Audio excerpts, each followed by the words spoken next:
Nag-promise ka sa akin na hindi ka malilate. Sinundo ko pa si Mary Ann.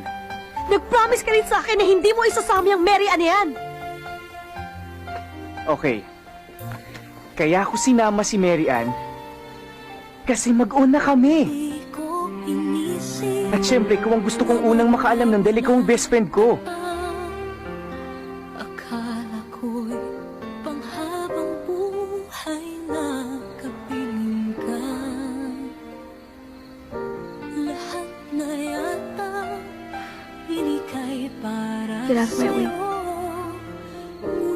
Di ka ba masaya para sa akin? Get out of my way.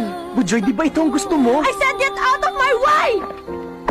Ano bang nangyayari sa'yo? Wala kang pakialam! Hindi na kita maintindihan Kailan mo eh. ba ako inintindi? Diretso mo ako. Dahil hindi ko kayang basahin kung anong nandyan sa utak mo. Kung galit ka, sabihin mo sa akin kung bakit.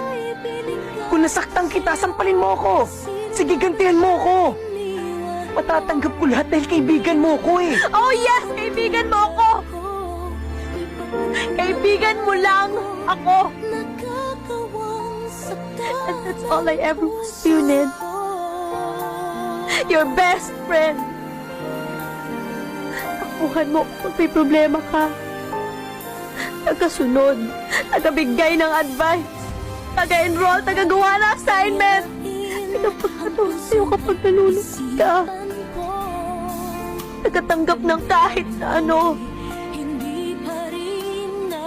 And I'm so stupid to make the biggest mistake of falling in love with my best friend. Dahil kahit kailan, hindi mo naman ako makikita eh. Kahit kailan hindi mo ako kayang mahalin dahil pa sa isang kaibigan.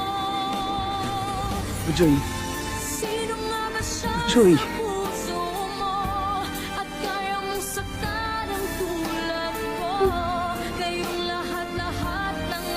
Ngayong alam mo na,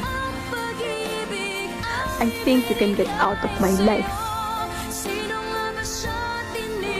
Bujoy, mahal kita.